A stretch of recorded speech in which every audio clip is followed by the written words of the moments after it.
Hello, everybody. Welcome to the Boss Rush podcast here on Boss Rush Games. I'm one of your hosts, Corey Deering. I am not Edward Barnell, but joining me, as always, is the wise Wisconsinite Jesse Douglas. What's up? Rush. Oh, boy. Yeah. And I had to be the crazy one today because Ed's not here. So those are some big shoes to fill, Jesse. Those sound effects are waving over here to the stream. You're on your way there, yeah. To the streamers champion, Ray Apollo. Hello, hi. I've returned. Yes. Ed dropped out on us today because he had to go to work. He's got to make money, okay? Money's important. No, not important. He's got to whip some butts. Actually, money's very important. So he's got to whip some butts in line.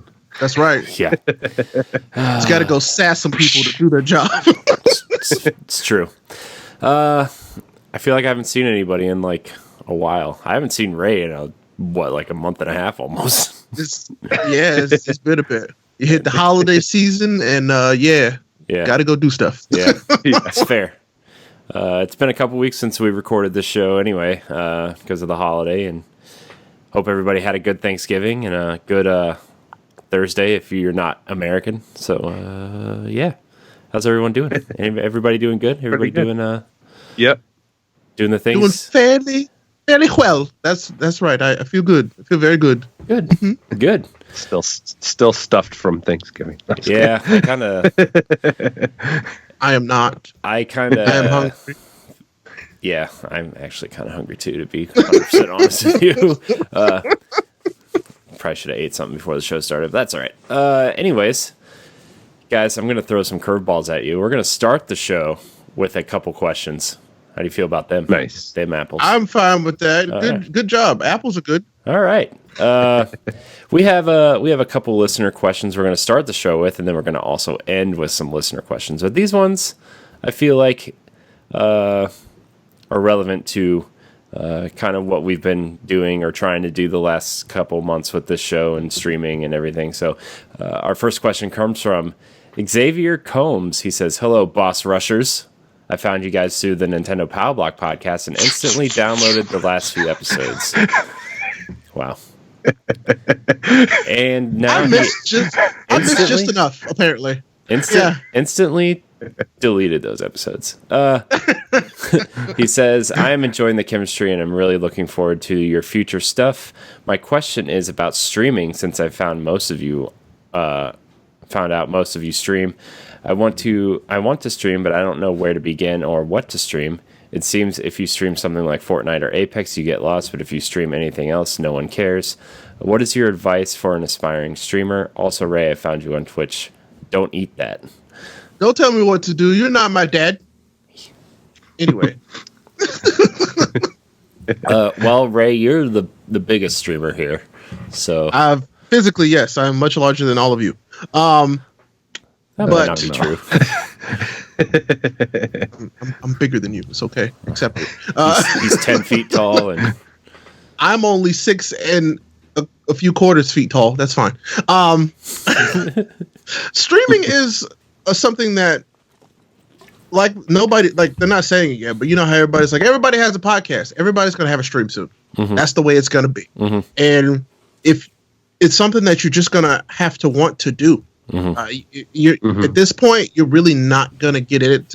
Don't get it to make money. Don't do that. That's not the point. If you're streaming, you're streaming to form community, to have fun. It's something that you want to do because, I mean, you're playing video games anyway. So now why not play it with a few other people? You know, it could be 2 or 3 people, and that's good. You know, and yeah, you'll get lost if you're playing games like Fortnite or Apex. But if you enjoy those games, why not play them? Usually people watch streams for the people who are playing the games because there's something about that person that makes them interesting to watch, whether they're very good at the game, they're interesting to talk with, or, you know, it's just a fun time, regardless. It's at this point now where if you're trying to get into streaming now, like if you're starting today and you're like, yeah, I'm going to start streaming because it's going to make me money, you're going to have a miserable time and you're not going to make any money.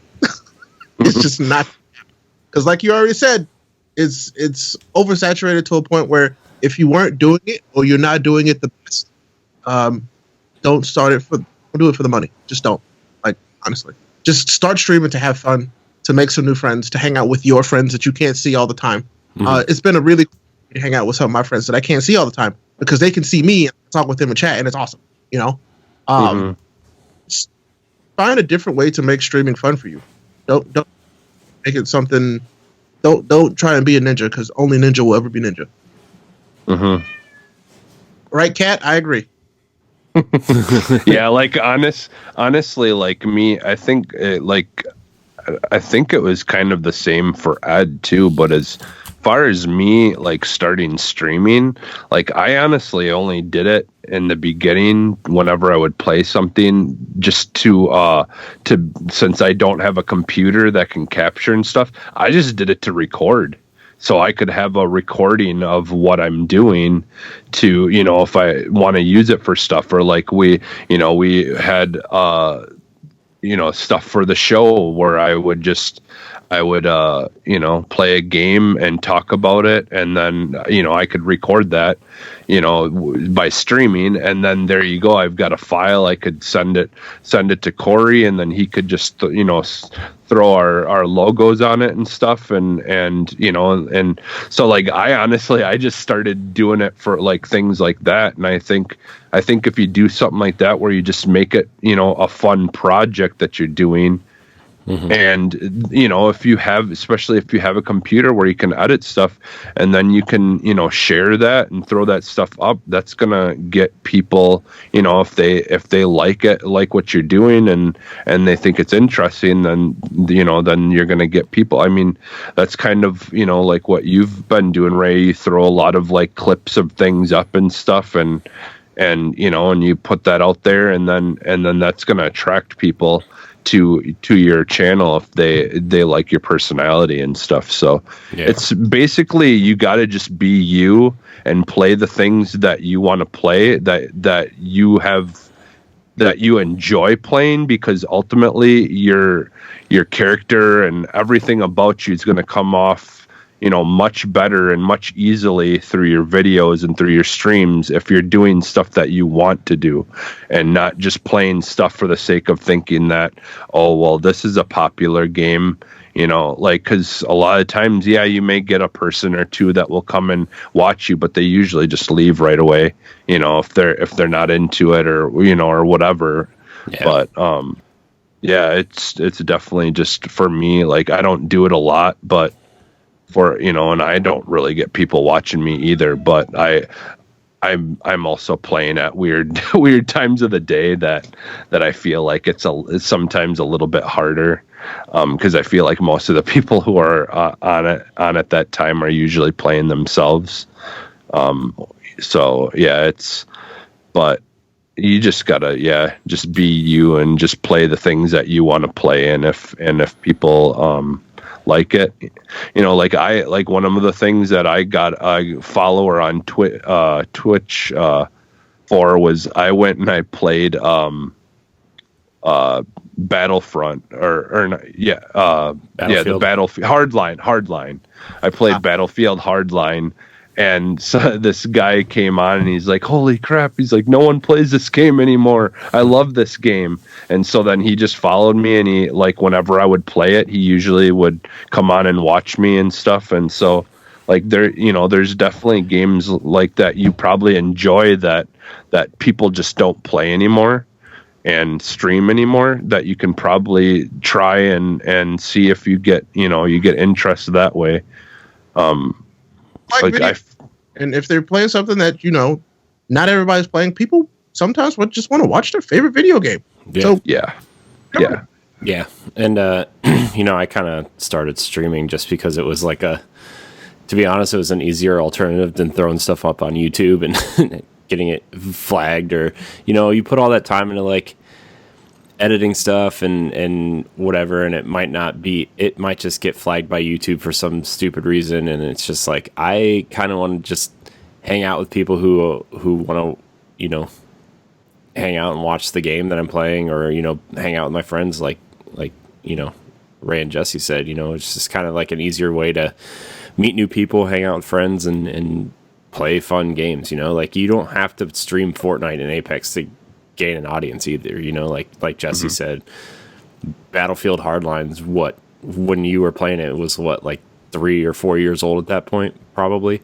Or even more. Yeah. And even the most recent Battlefield had come out, and like people still enjoy those games. I was playing what was I playing? I was playing something really weird the last time I was streaming, and they like people stopped by because they liked that game, and I wasn't even like trying to stream, like it was just it was labeled chill stream, stop by and say hi, whatever, and people came by and were watching. I was like, oh man, that's fun. I wasn't really expecting anybody. You kind of get in that habit when you start playing, you just kind of flip the stream button on, and well, it's not usually that easy. I guess on Xbox it is, but yeah. I mean, also like not a lot of people have setups like Ray does or like I do, where you can like kind of customize the way you want your stream to look either or anything. But like the Xbox and PlayStation have made it so easy to just stream with the share button. You don't have to have a fancy setup, and there's other third-party sites that kind of incorporate Lightstream, I think is one, Streamlabs, all these things. Like if you do want an overlay, like you can kind of learn how to use those services, or OBS is another one. Like you don't have to have the fanciest setup to have a good time and stream. So yeah, I mean I haven't streamed since I moved, but I plan on getting back to it in the next couple days or so. Well, and weren't you having some troubles with some stuff too, like for streaming? Yeah, I was kind of trying to wait to see, like, because my also, if you have a Mac, not recommended for streaming.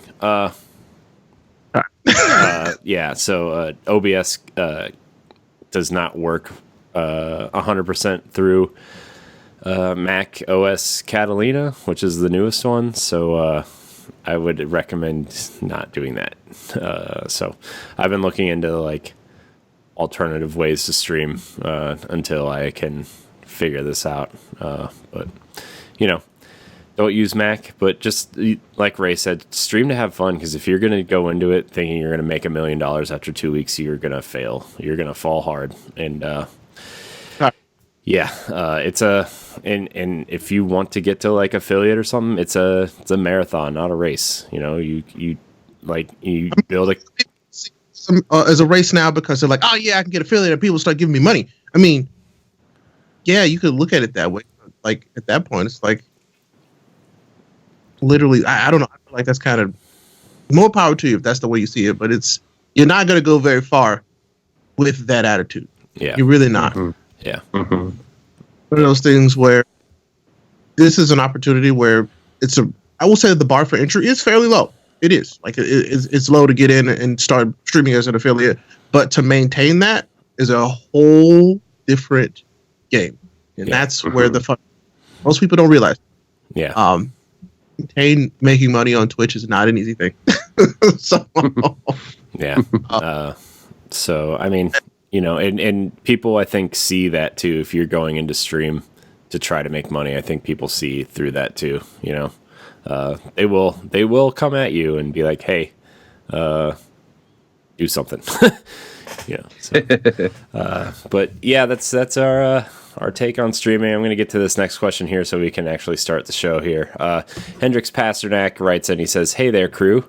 I've been wanting to start a podcast for a little while now, inspired by what I've been listening to, like Nerds Gone Rogue, Nintendo Power Block, the NX Show, etc. This is an older question we just haven't gotten to the last couple weeks. So when and where did you get inspired, and what keeps you interested? Is there anything you recommend? Is it hard to keep going?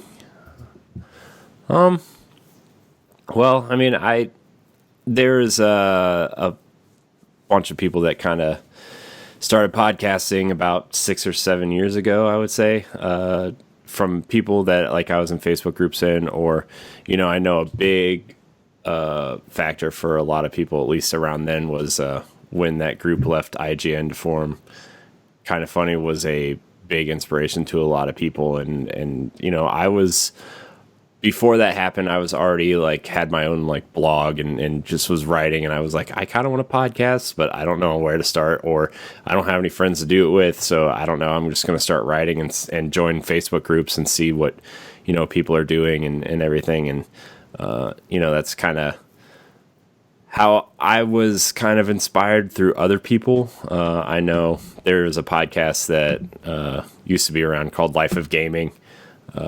Josh Brandt is a community member for Boss Rush, and I know he's doing stuff for Nindy Nation right now. And there's a bunch of people that really started that, but they invited me on because they saw what I was doing on my blog, and like they really gave me the first chance on Life of Gaming to say what I wanted to do and what the plan was and everything. And that's kind of where DNA came from, which was the first group I was kind of a part of, and the Nerds Gone Rogue, and now into Boss Rush, right? Like, and that's kind of how Nintendo Pal Block started, was through all that too, right? That show's almost 175 episodes strong, I would say, or mediocre, however you want to think about that show. But I think what'd you say? Going well to yourself.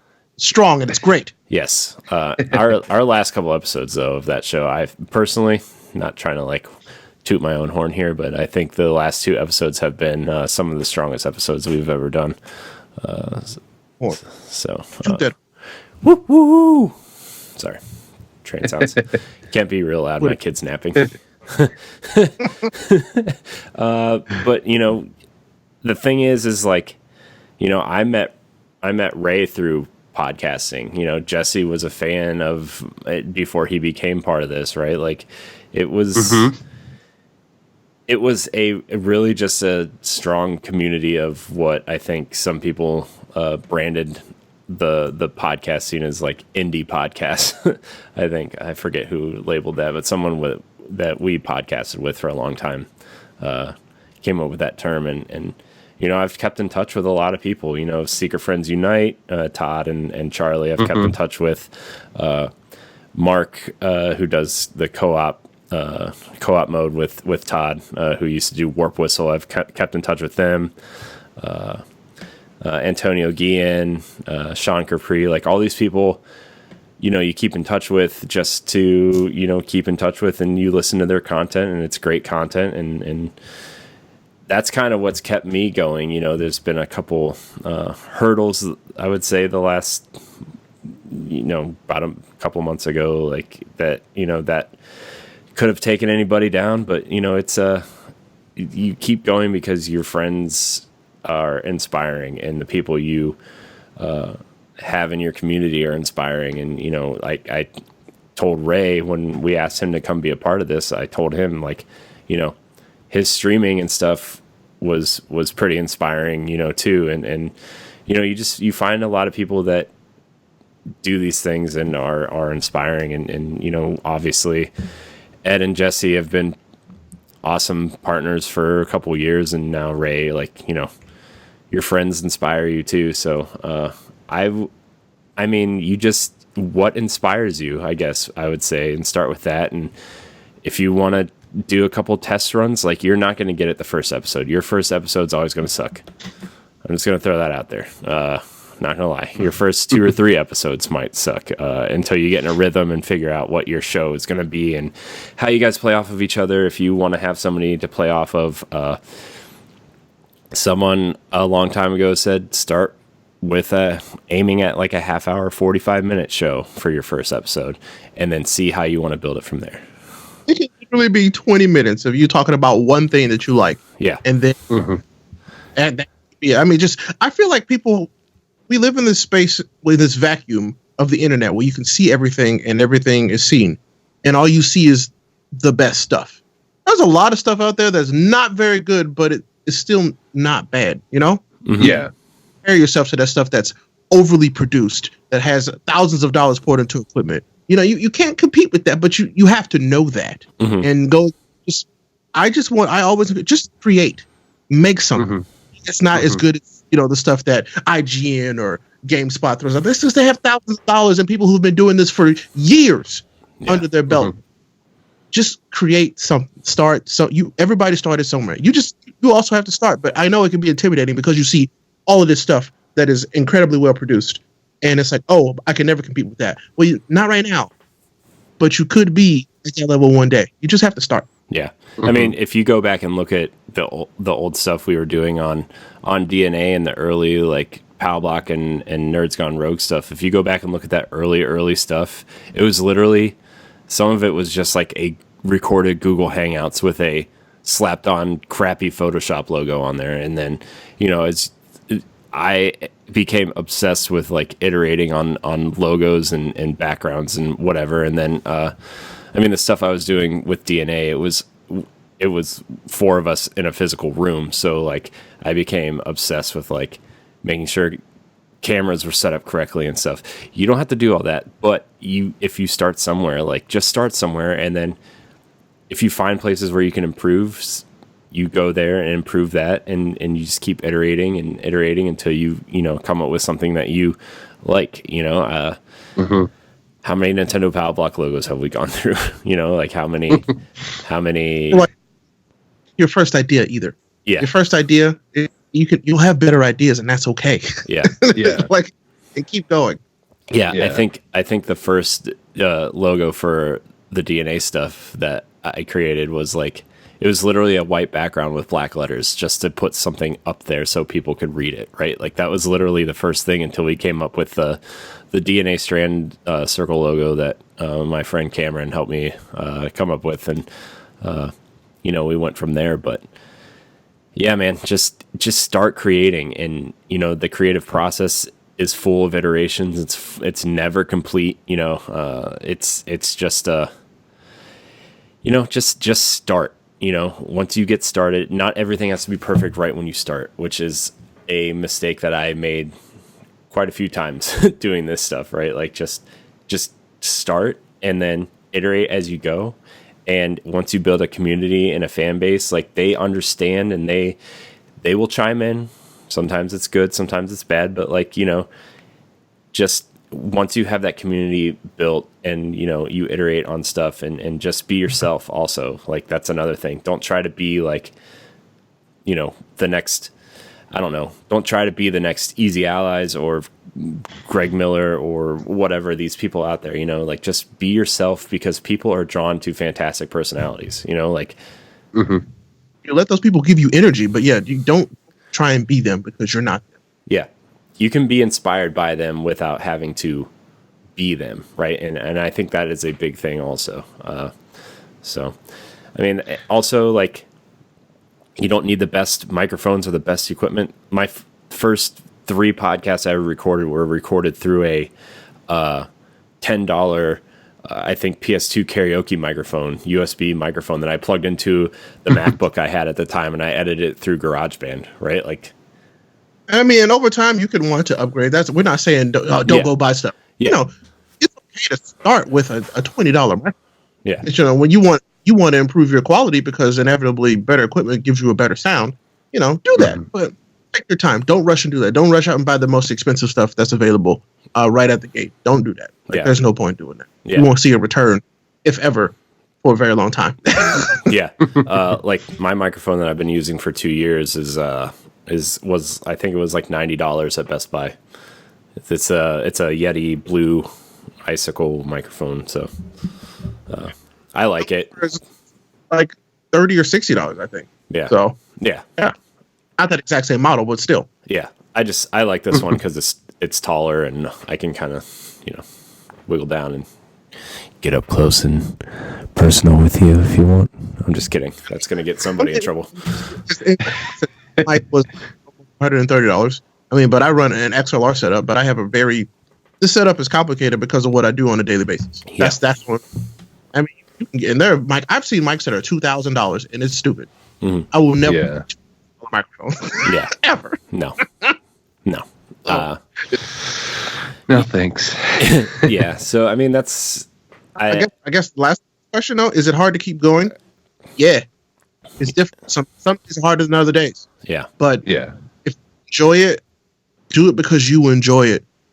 Don't stop doing it because people didn't like that. Well, So just adjust and do what you like to do. Yeah. And stuff that you like.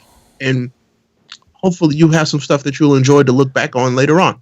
Yeah. Look, Yeah, definitely. The first podcast I ever did, it took like 10 or 12 episodes for us to break like 20 downloads, right? And when we broke 20 downloads, it was like, oh my gosh, that's amazing. And then when people finally started like emailing us, because we had set up a Gmail account, which I understand Boss Rush also has a Gmail account currently, but I'm also waiting to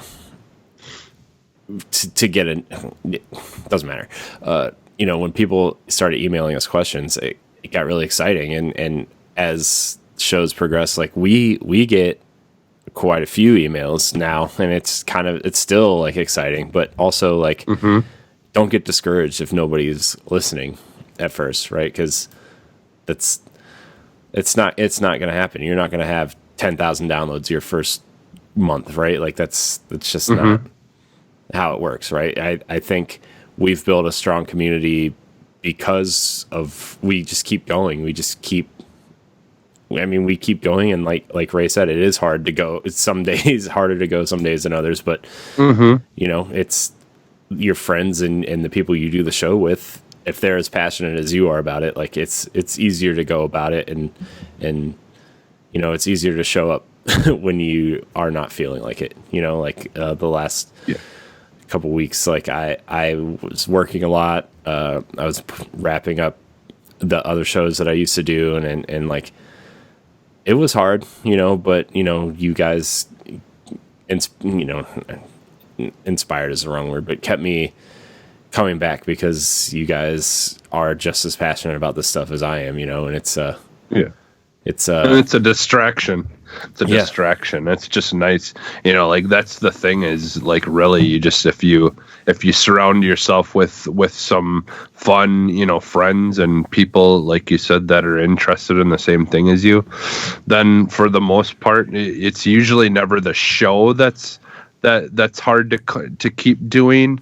You can have things in life that sometimes make you, like just kind of like, do I really feel like doing this today? Cause I'm, this or this, but yeah, it ends up becoming a distraction and I look forward to it all the time. And like one other thing I just wanted to add to like when I first started listening to Corey and Ed and everyone, like when I first became a fan, like I loved the show because it wasn't so produced, like you guys would go off on tangents and like you get to see personality that way. I feel like when a show is over edited, like a Game Informer or like you can hear when they edited something out a lot of the times, like and it's just like well what was there? Like I wanna like what did they go off on a tangent about, or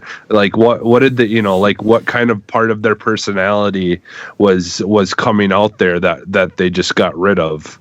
Like I understand they got to keep it to a certain amount of time, but like me personally, like I enjoy that part of it. I enjoy when people just be themselves and just don't edit things out, and unless it's like something that like you really feel like you like doesn't need to be in there, but I mean, I don't know. I just enjoy podcasts that don't edit things out, or that like jokingly will say, yeah, like let's edit that out, and then they don't, because you hear that part too. Like conversations are good. Like, natural conversations are appealing to listen to because it feels like you're almost kind of there with the conversation. So there are different podcasts, and conversational podcasts are popular because it makes you feel like, oh yeah, these literally just.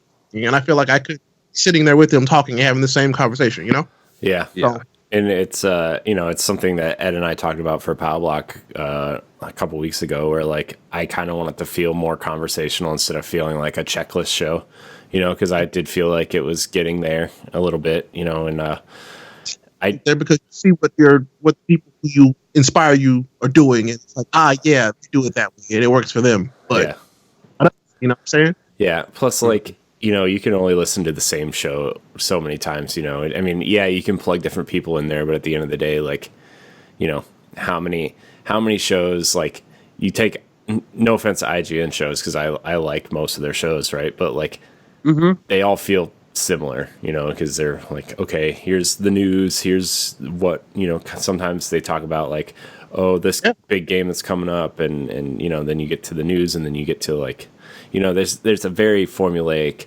and shows like that is a certain style of news show. Yeah, that's what they do. Yeah. And you know, I like those shows a lot, but like like what we're doing with Boss Rush and everything, I don't want it to feel that way. You know, I want it to be more conversational, and that's why, like, I like it when people write questions in, you know, because it gives us kind of like a starting point, right? Like a for the conversations, and so, you know, I when I talked to Ed about it, like, I think that's why our last 2 episodes of Pow Block have been better in particular, is because, like, we're having more of a conversation instead of like, oh, here's the 25 news items.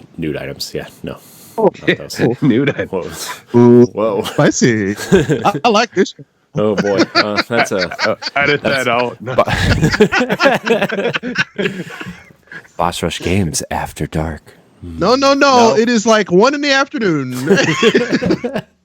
So, but yeah, just start with something you like, and if you're by yourself, that's okay too. Because actually, I think sometimes starting by yourself makes you a better kind of podcaster in a way, because, like, you can kind of aim the show where you want it to go, and then when you have people with you, like, I've done a couple solo shows, and I thought it was going to be like the hardest thing, and then you just kind of keep talking, and you're just talking to yourself, but you're also talking to, like, your audience, and it's kind of fun. And I know, like, Ray, maybe you feel like that when you stream sometimes, but, like, your chat is there, you know, and I kind of almost feel like, you know, you're responding to your chat, whereas like if I was doing a solo podcast, I'm responding to the questions that have been written in, you know, so but yeah, it just start creating, start doing, and that's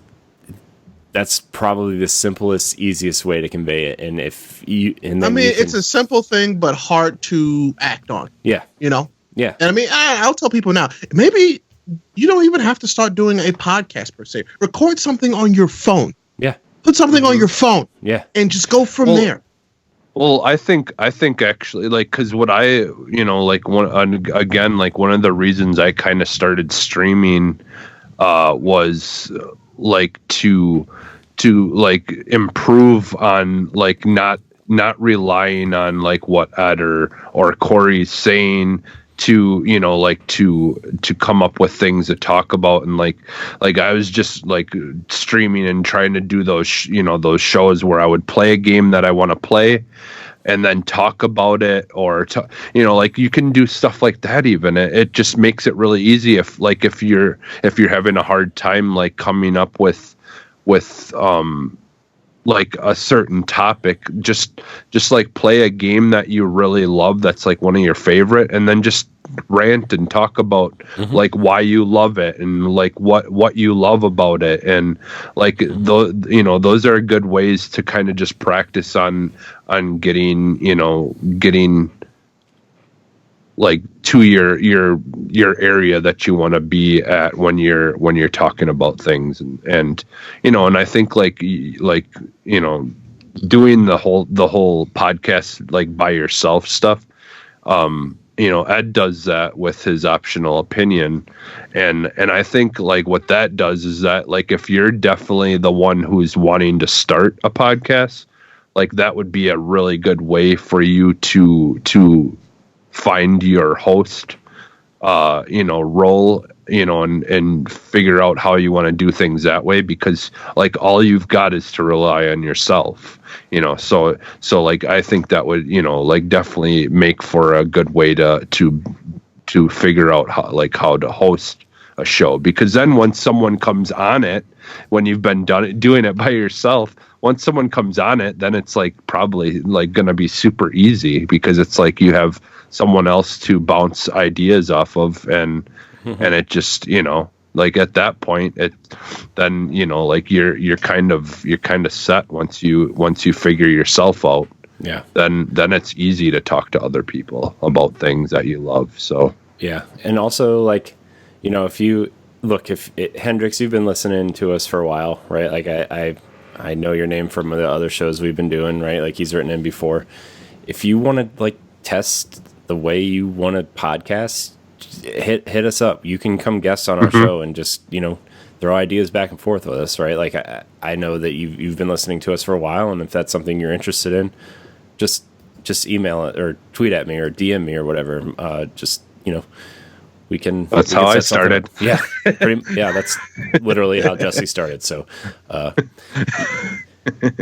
yeah, it's fun, man. Like, I'm not the most outgoing person, you know, like I don't care to be that person, but like podcasting was very, like, I wanted to do it, but it was also very nerve-wracking to think about. But you know, hey, 6 years later, here I am still doing it. So, all right, we're gonna finally get into the real show here. This isn't the real show. I mean, it is, but you know, yeah. This is my, like, yeah, I think the whole getting questioned stuff too, like if you're going to start something and like, you know, just even going online on like, cause now like with Facebook honestly makes it really easy to find people who you know, have the same, likes and dislikes as you. So yeah. And if like, you follow, you know, if you follow people on Twitter too, and get to see what they're doing, like, if you follow Ray on Twitter, like he posts clips and videos and, you know, selfie videos all the time just to update people, and you know that they're really funny and entertaining, and that's another way you can like get your stuff out there too. So I mean, you have everything you need right here in your cell phone. Yes. Don't tell me that you can't create anything, because you literally have a phone that can do everything. I run like I've been running our show through my phone for years, and you know, Ray did bring up Google Docs, and we are going to start using Google Docs, but like, you know, I've been running the show through my phone for years. So just start, and that's the easiest way to do it, is just start doing it. So yep. All right, let's get into this show here. This is the Boss Rush podcast, in case you forgot. Boss Rush Games flagship show. Remember, you can email the show at bossrushgamespro@gmail.com, or find us on social media. You can find us on Twitter at boss_rush_games, or on Facebook and Instagram at Boss Rush Games. You can find us on Mixer and Twitch at Boss Rush Games Live.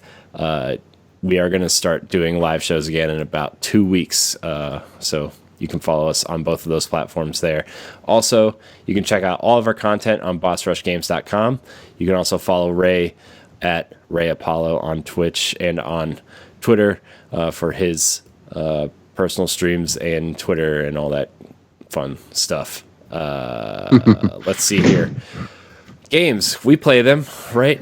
Anybody playing anything fun? Anything interesting? I play a lot of video games. Video games are great. Video games are fun. Some of them not so much fun. Other games very fun. I try not to play bad games. Smile, life's too short. You know, I read that last year there were like 900 games got released on Steam last year, or something, and something to that effect. That's too many. No, it's not too many. There's a lot of people on Earth. You know what I'm saying? A lot of people. Maybe somebody will play it, but I'm not. Yeah. But Ray, no, games are good. Ray, I'm starting with you. You're starting with me, huh? Yeah, I am. Unless you want me to start, which I don't want to. Made a mistake. Nope, I'm here now. Okay. So this is what's happening. I've been playing a lot of video games. Recently, update for all of you who are listening. I am no longer a PlayStation gamer. All right? I joined Xbox Nation full time. I sold the PlayStation 4 because I didn't use it for 6 months. This is nothing against Sony. I played all your exclusives and I was just done. I don't need it until PlayStation 5. Let me tell you the last game I played on PlayStation 4. All right. It was Assassin's Creed Odyssey in January. Okay, yeah. in January. I mean, I played more than that. Yeah. I did not play it. Like, I've been keeping it around for the exclusives, but at this point, I'm like, we're at the end of the generation. I don't need it right now. I moved 2.5 weeks ago and I haven't even plugged it in yet.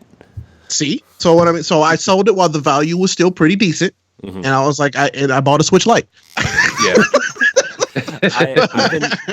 I've been playing with the idea of getting rid of my PlayStation just for the simple fact if I get PlayStation 5, it's going to be backwards compatible.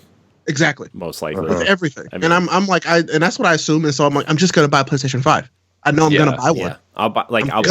I'll buy one when God of War 5 or Horizon 2 comes out, right? Like, which they are absolutely will be coming out. Which I get very upset when people say. I'm planning on getting one.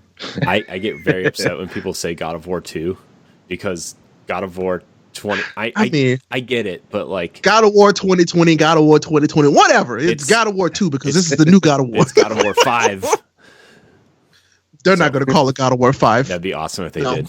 No, please don't. Please, Corey, other Corey, who I know is listening to the show, do not call it God of War 5. Okay. No, do it. Corey Barlog.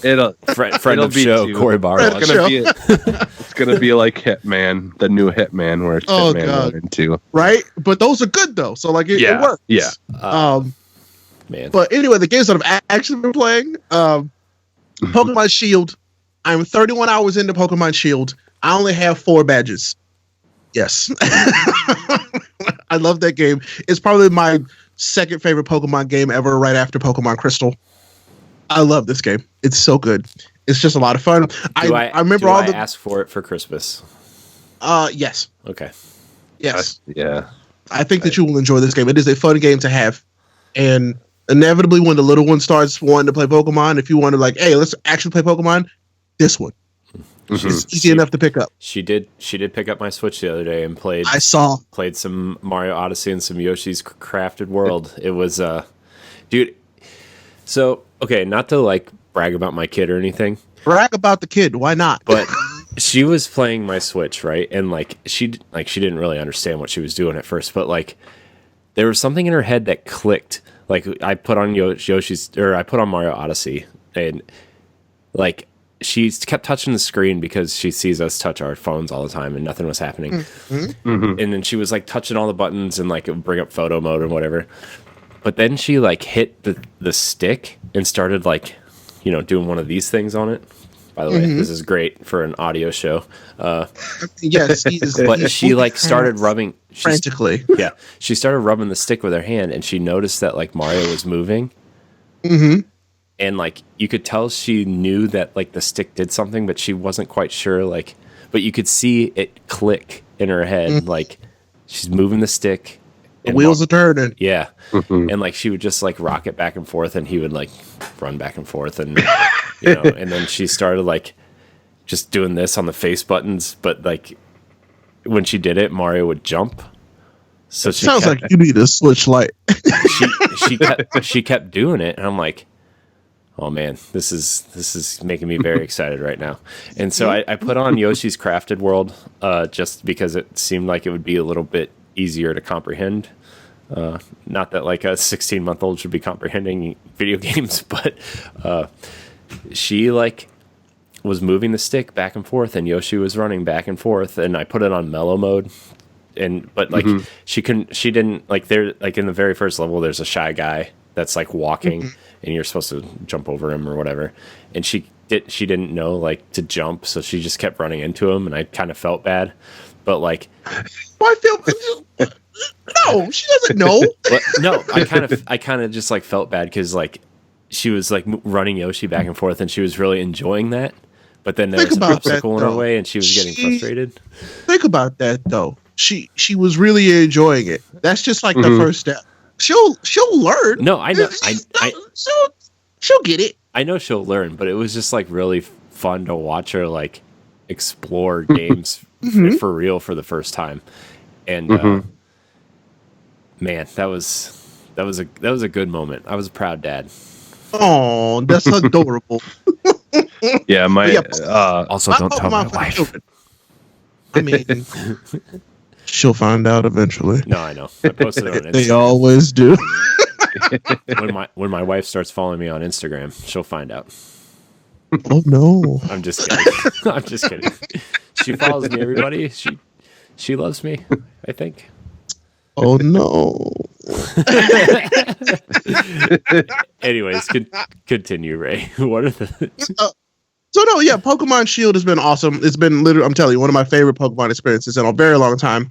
I did not like Sun and Moon, but I love this. This is fantastic. I'm glad it's on the Switch. I bought the very fancy Pokemon Edition Switch Lite because it's beautiful and I love it. I encourage you to play this game if you like Pokemon.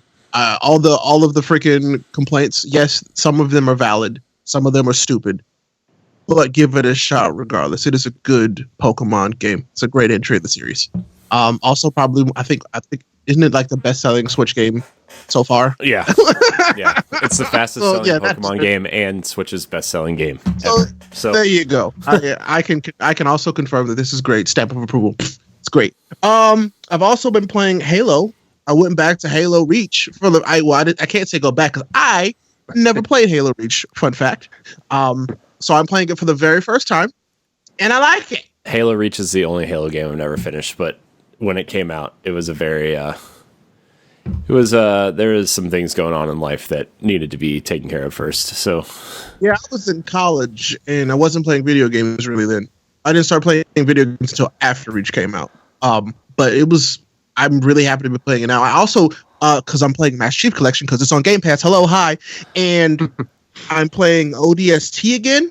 I noped out of ODST probably 10 minutes into it because it wasn't Halo to me at that time. Yeah. It's like I don't get this. I don't like this, and I just stopped playing it. But I went back for the first time this week, and it made sense. It's really weird, but I actually really kind of like it. Mm-hmm. And I'll explain just briefly why I think I like this game so much. You're not a Spartan. You're not. You're like a Halo cop. You know what I'm saying? And so everything that you fight can murder you with relative ease. Yes. But you can also kill them if you do it right. Yeah. Like they give you enough space to move around and shoot things and pick up different guns. And it's actually kind of cool. Like there was a segment really early on in the game where you are basically fighting some hunters and some brutes by yourself, and it's terrifying. Yeah. And I really enjoyed it. It's terrifying in regular Halo games. Right. At that point, you're Master Chief, and it's like, it's all good. But I'm like, no, I'm just a regular dude, and a few too many shots, and I'm dead. Yeah. And I don't know, it feels kind of cool. So it's weird that I don't know how many years later, I'm like, oh no, I actually enjoy this. Yeah, so that's pretty cool. I like the. I always look at it as the Destiny prototype. Yeah, I like the prototype. The open space and everything. You can definitely see like the very early origins of Destiny in that game in terms of like just the space and like you go different areas. It kind of takes you to different spaces and everything. So also so more games. Fun fact: Destiny Easter egg in ODST. That's right. So there you go. That was the one. They were like, this is the game we want to make. Hint, hint. Yeah. So second to last game, Power Rangers Battle for the Grid. Yes. I bought that on Switch because it was on sale, and I also really like that game because I am a grown ass man that still enjoys Power Rangers. I know it's crazy. I really like Power Rangers. And now, I can't say really like. So are you a Green Ranger or a White Ranger guy? I am actually more of a Red Ranger guy. I know it sounds cliche and boring, but I love the Red Ranger. The Red Ranger is my favorite. Okay. No, that's fair. That's fair. No, I had to pick between green or white. I would pick green. Yeah. Okay. Good. Green Rangers are kind of lit. So, but Battle for the Grid is actually awesome. It's based off of a comic book, Shattered Grid, and it's probably one of the best Pokemon stories. Pokemon, God, I've got Pokemon on the brain. Power Ranger stories. I was gonna say what? Ever. It's a really good Power Ranger story. Just not really a spoiler, but a real thing that happens. A Green Ranger from a different universe decides that he wants all the power, and so he kills all of his fellow Rangers, and then he finds a way to go through different dimensions and times and kills other Rangers for their powers, and it's crazy. I love it. It's really cool. But I encourage you. It was on sale on Switch for like $13, and I had to buy it. And it was also because I was upset that Jump Force got nominated for Fighting Game of the Year over this for the Game Awards. So I was like, I need to go buy this game for real because everything I've seen about this game looks awesome. It's an actual fighting game, first of all. Yeah. Anyway, I digress. We can talk about that later on. Isn't it like more along the lines of it almost feels like a street fighter? Yeah. Like it's kind of it's like an early Street Marvel Fighter versus Power Street Rangers. Fighter. Yeah. Yeah. It's fun. Because I heard I forget what podcast it was, but I heard him talking about it, and I've been interested in picking it up, even though I'm not really a big fighting game person, but I love Power Rangers, so yeah. So if all of you who like Power Rangers and are interested in Power Rangers, this is a game to buy. Buy it. And then the last game, one of my games of the year, on my phone, Sayonara Wild Hearts. Fantastic video game. I love that this is an experience that I can literally have on my phone. The sound is fantastic. The controls are easy. The story is heart, so much heart. I love it. It's so good. Play this game if you have an iPhone. I think it's actually on iPhone, Switch, PlayStation 4. I think it's on multiple things now. But play this game. Yeah, it's worth playing. Yeah, I heard. But I know it's on Apple Arcade. So if you have Apple Arcade, download it. Yeah, fantastic. Nice. But yeah, that's it. Heard the music was amazing too in that game. So, Jesse, what are you playing? I've also been playing some Halo Master Chief Collection as well. I played some the other day. I've been kind of doing some achievement hunting and things like that on Xbox.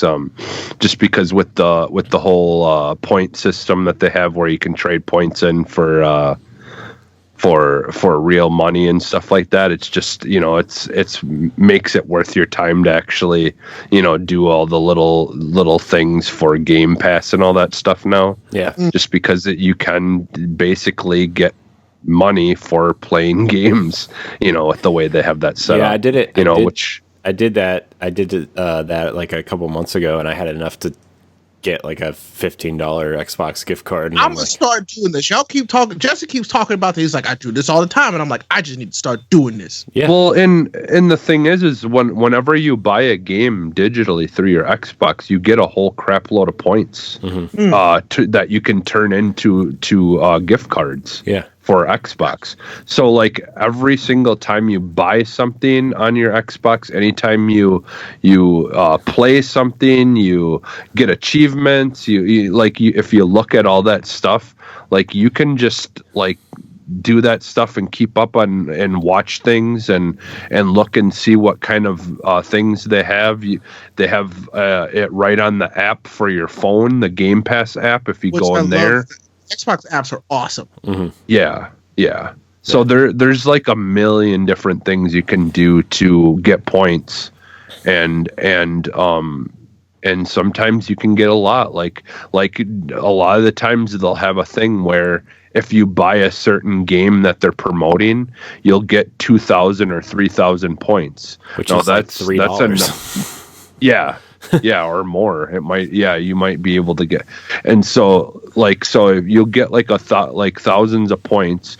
Plus, you get the points that you already are getting for spending money through their Xbox store. Yeah. So now you've almost got enough to get a $5 gift card or a $10 gift card or whatever. Because I think it's like 4,600 points to get a $5 gift card. Yeah. Okay. And then so it's less like points per dollar.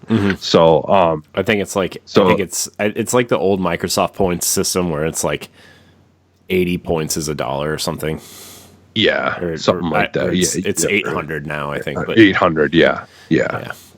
But yeah, there's like so if you bounce, because there's a whole bunch of things you can do on the phone app to get points, and then those also like communicate with your Xbox, and then you've got stuff on there as well on your Xbox that you can do, like just searching on Bing, you get points.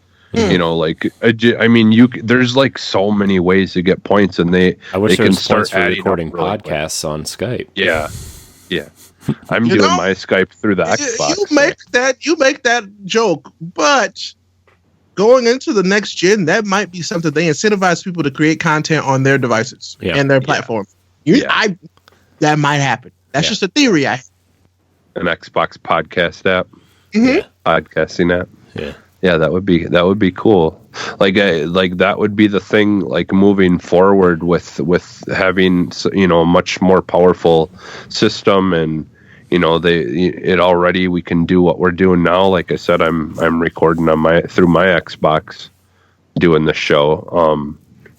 And yeah, I mean, if they start focusing on a lot of that, especially with them making Mixer a big deal and all that, like I honestly hope that the next console, what I would really like to see with it being so powerful, is I'm hoping that like we'll start getting like in the Xbox store, you'll be able to like actually get programs for like editing videos and stuff like that, because it all the Xbox already can do that. Like the Xbox PlayStation One already can has do those that. tools, and I mean, you can only make like what 2 or 3 minute videos, but they're in there. So.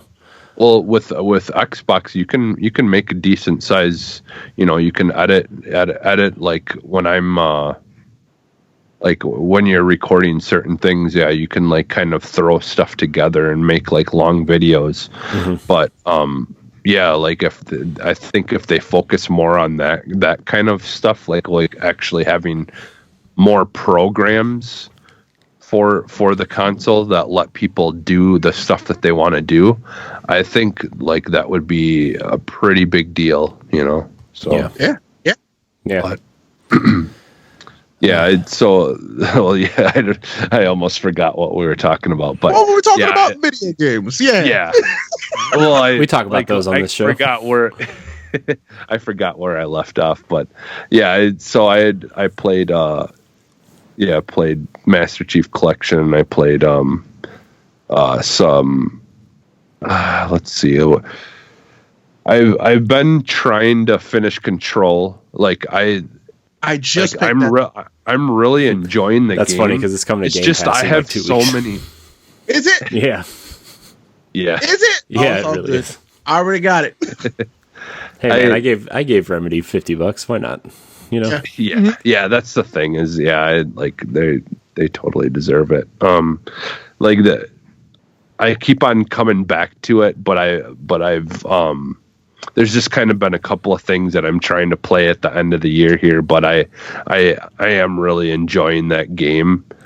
I'm not like, the only thing I'm not a big fan of is just like their whole like checkpoint system kind of thing that they have. It's more like a Dark Souls, where you've got like a campfire that you have. So whatever you do from that campfire to the next one, if you don't make it to the next one, all that progress in between is lost.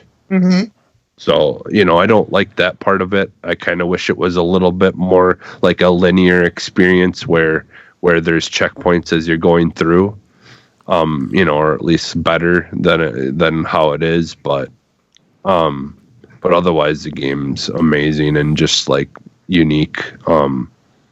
So yeah, I've been jumping to that, but I've kind of been playing a lot more Modern Warfare. Yeah. I wasn't gonna do this, but I couldn't. Did you buy that battle pass? Did you buy it, Jesse? Yeah, because it was on sale. It was on sale. I'm like, I'm not gonna pay like the whatever $40 or whatever it was. But then all of a sudden I seen that it was on sale. I'm like, oh man, because I actually know I'm gonna play this. I know I'm gonna play it, so I know that I would unlock stuff. So yeah, I usually end up getting the stuff, the season passes or whatever they release for Modern Warfare or for Call of Duty games anyways. So it honestly, I'm not surprised that I ended up getting it, but it was only a matter of time. But yeah, I've just really been enjoying that game. I kind of want to like almost play the story over again because that story was so good. I'd started it, and he's been playing it. So, man, that story and just like the visuals and everything about that game is just so good. Like, they did such a good job with that game. Like, it really does make you excited for next gen because, like, honestly, it looks like you know how the end of a generation, you like, it's like they pull out all the stops and really make a game just look amazing. You know, like towards the end of a generation, a lot of times that happens more and more towards the end. And you can tell like this is like one that just makes me excited for next gen. So yeah, I've been playing that. I know there's a bunch of other games that I've been kind of touching here and there, but I can't really think of them off the top of my head right now. I need to start writing notes. I thought about that like earlier when we were recording Power I'm like, I know I played a bunch of games. I know I played a bunch of Switch, but like yeah, and I used to do that, but lately I've just kind of been busy or just like not feeling good and whatever. But yeah, like that for the most part.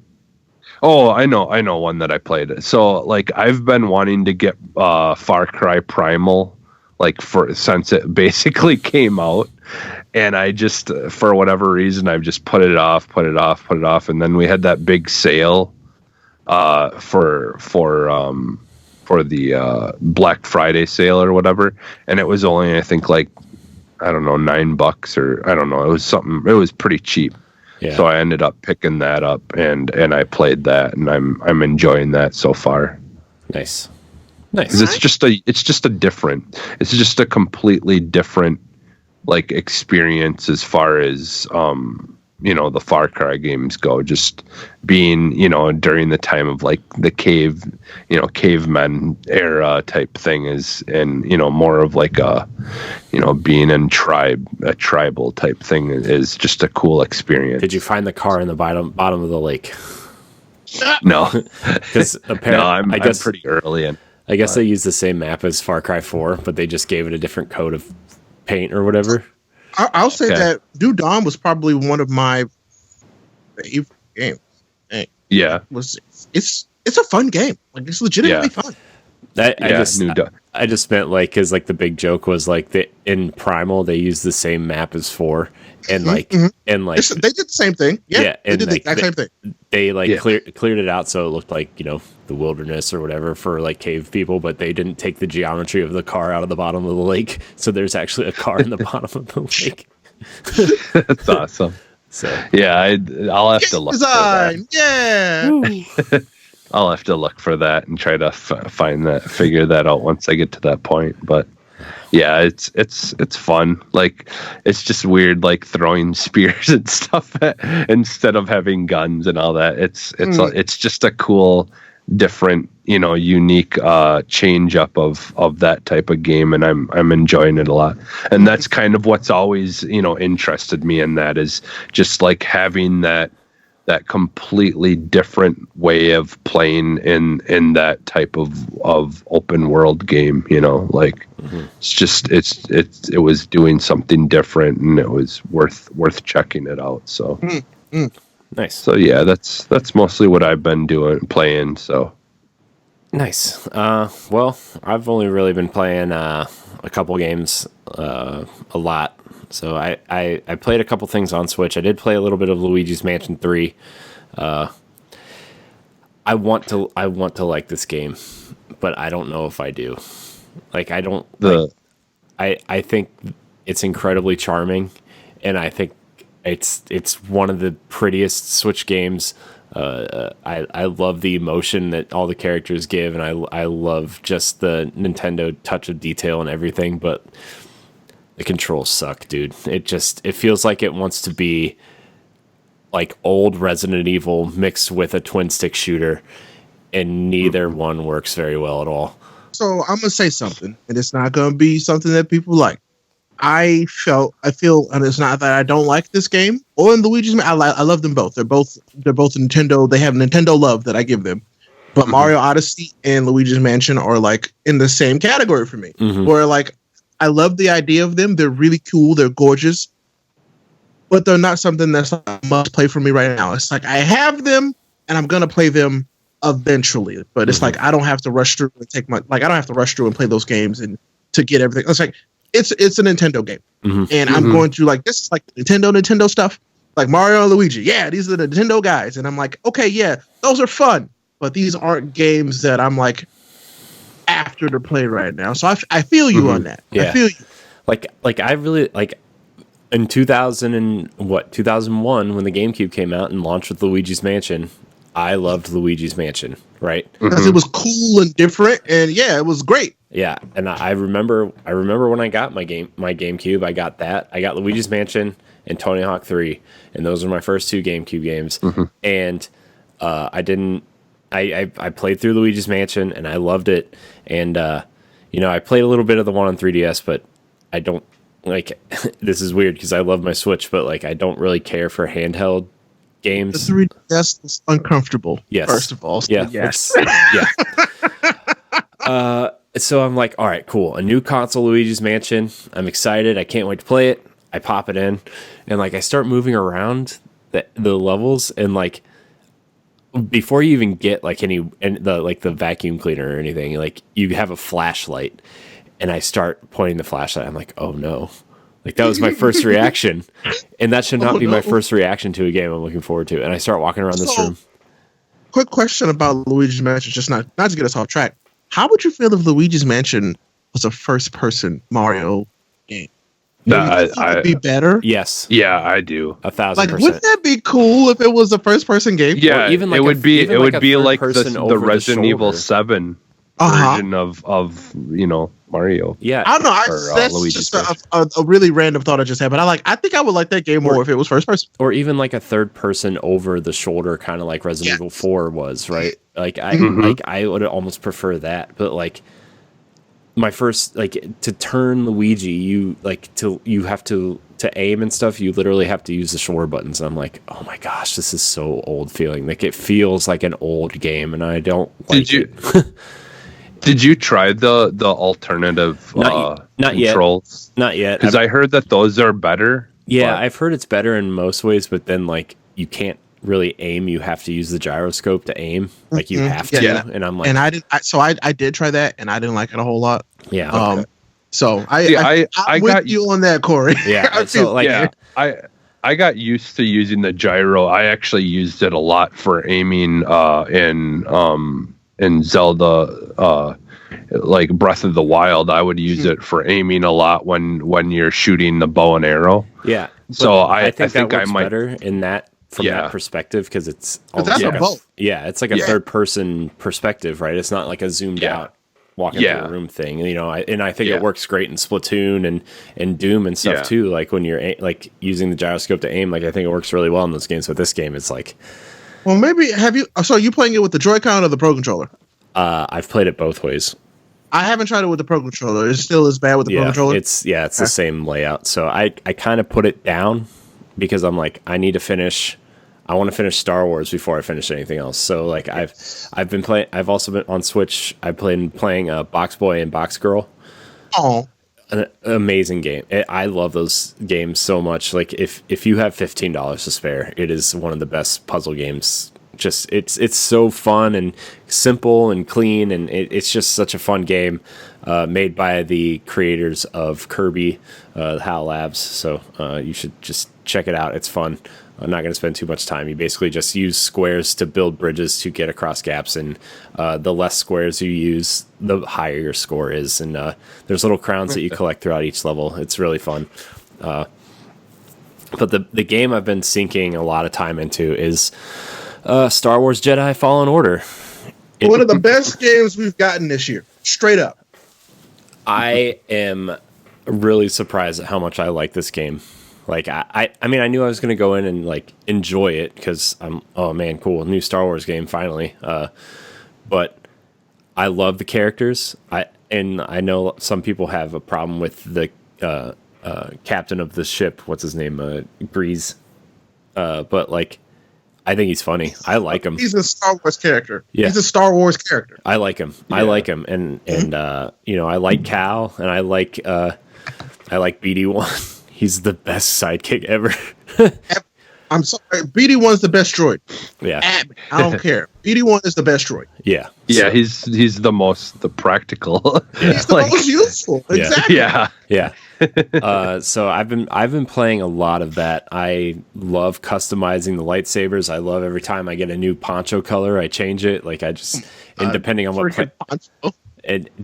planet I'm on, like, not to spoil anything. Ray, did you finish it?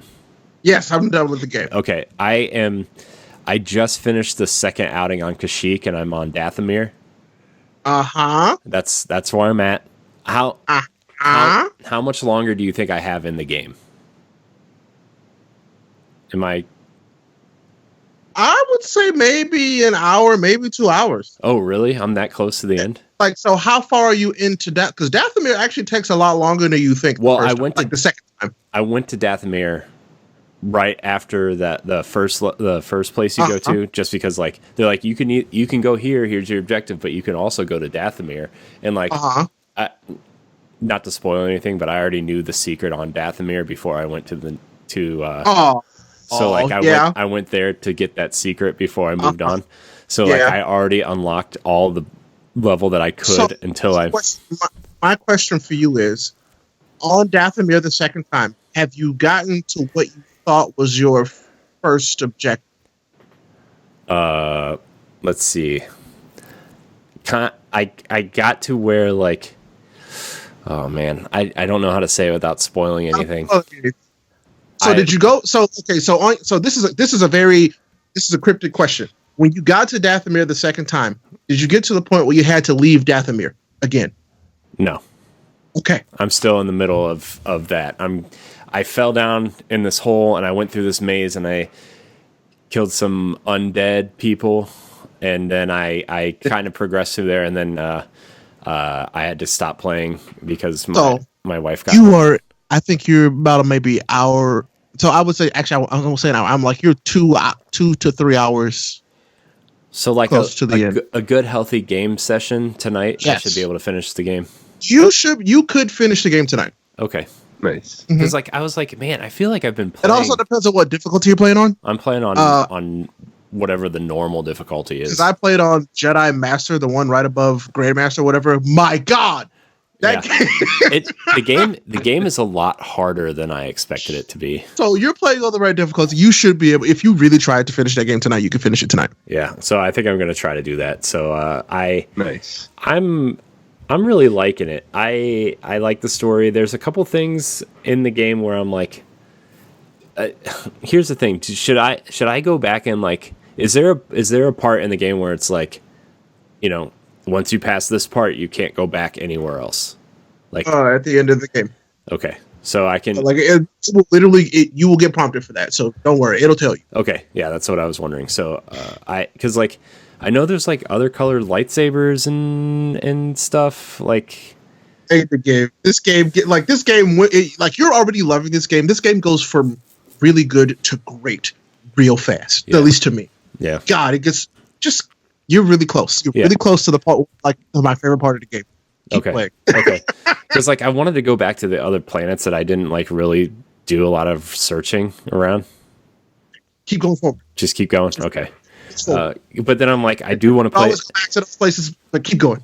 Because I use a lot of time downloading games for 2019 because I'm like I want to keep playing this, but there's also games because we're going to be talking about a lot of games of 2019 coming up real soon, and I'm like I want to finish this so I can play like DMC and Metro and After Party and Control. Like I want to play those games before our talk. So like I'm like maybe I should just power through this and so I can play some other games. But I'm really enjoying it. I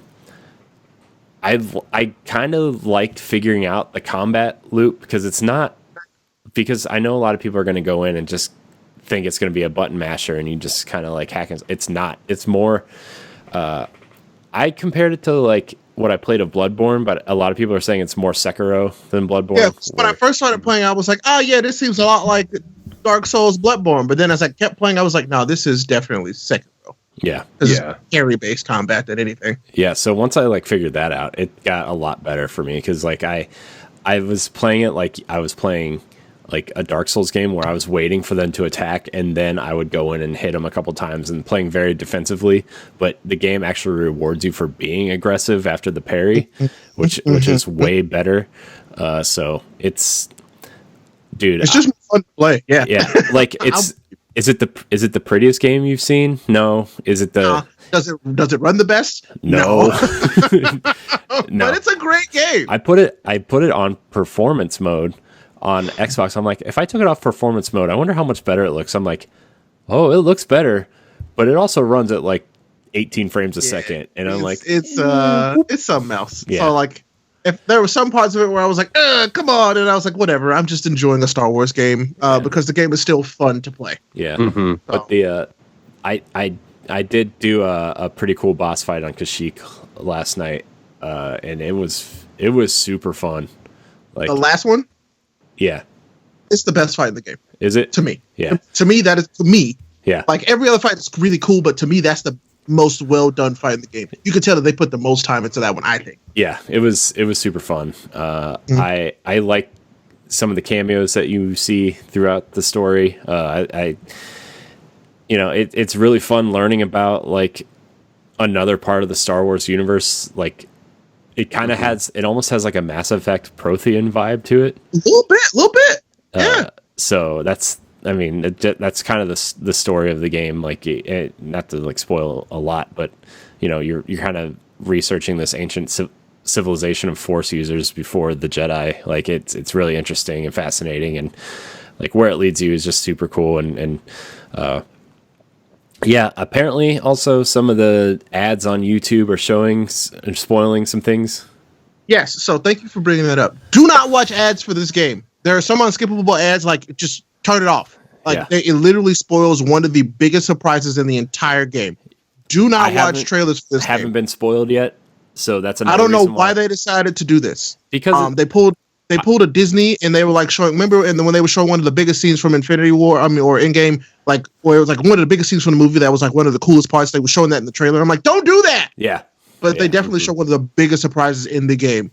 In this trailer, so please don't watch this trailer. It is very spoilery. Yeah, so I haven't been spoiled yet. So I'm gonna, like, after we record today, I'm gonna like kind of edit the show real quick and like stay off the internet for the rest of the day until I finish the game, because somehow I watch a lot of YouTube, especially like when I'm watching, like on Saturdays. My morning ritual is to watch podcasts I didn't listen to during the week on YouTube, and no ads for this game came up, and I'm like, and I heard that on a couple podcasts I listened to today, and I'm like, oh boy, I can't believe I didn't see those, and so YouTube Premium, man, that's what I'm about.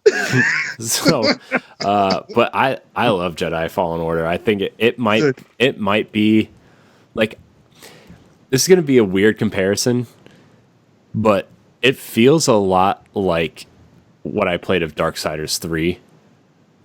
I don't know if you played Darksiders 3. I just downloaded that Game Pass, by the way. I'm going to play it soon. So, yeah. Okay.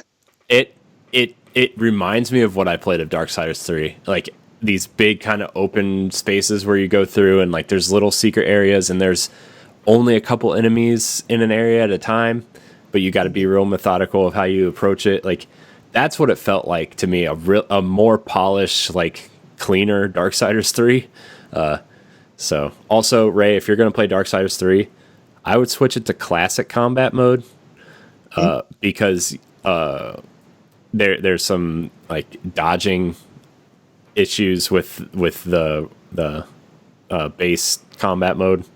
So you can try it out and see if you like it, but like a lot of people say that game gets a lot better if you go to classic combat mode. So for me anyway, and I know a lot of people have commented that too, but yeah, Jedi Fallen Order is I'm like, okay, this game's probably going to be on my top 10 for the year.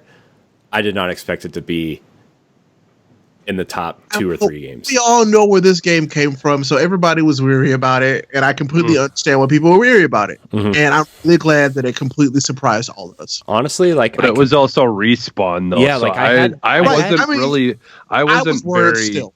was still worried because DICE is a great studio, and Battlefront should not have turned out the way that it did.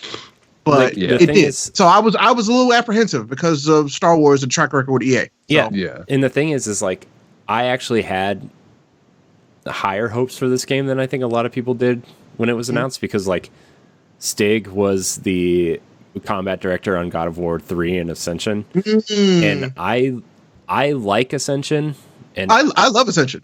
It's one of my favorite God of War games. Yeah, like I like those games. I know most people hate it, but I love it.